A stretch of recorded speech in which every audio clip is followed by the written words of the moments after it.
દંડથી રાજાનું માન વધે છે, દંડથી જ સર્વે સીધા ચાલે છે, સમાજમાં ભયથી જ બધા સીધા ચાલે છે.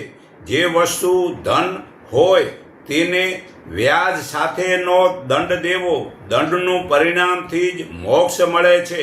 આ મનુસ્મૃતિ પાના નંબર 133 શ્લોક નંબર 27-28 પુરાવો છે.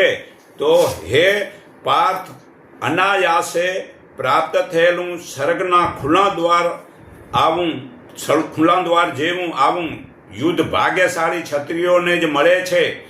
આમ છતાં જો તું આ ધર્મયુક્ત યુદ્ધ નહીં કરે તો તારા સધર્મ અને કીર્તિનો નાશ થશે તથા તને કર્તવ્ય પાલન ન કરવાનું પાપ લાગશે. વળી બધા લોકો લાંબો કાળ રહેનારી તારી અપકીર્તિ ગાયા કરશે અને પ્રતિષ્ઠા પામેલાને માટે આ અપકીર્તિ મરણથી પણ અધિક દુઃખદાયી હોય છે. મહારથીઓ તને મરવાના ભયને લીધે રણમાંથી હટી ગયેલો માનશે અને જેઓમાં તું બહુ માન પામ્યો છે તેઓમાં હલકો પડીશ અને તારા સમર્થની નિંદા કરતા તારા દુશ્મનો ન બોલવાના જેવા ઘણા વચનો બોલશે. તેથી વધારે દુઃખ કયું, જો તું યુદ્ધમાં માર્યો જઈશ તો સ્વર્ગને પામીશ અથવા જીતીશ તો પૃથ્વીને ભોગવીશ. તેથી હે અર્જુન, યુદ્ધ માટે નિશ્ચય કરી તું ઉઠ.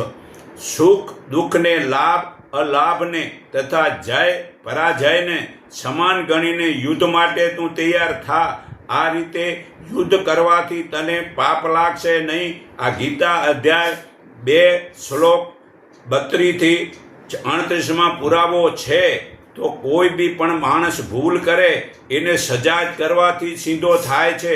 સજા વિના માણસ કોઈ સીધું ચાલતું નથી.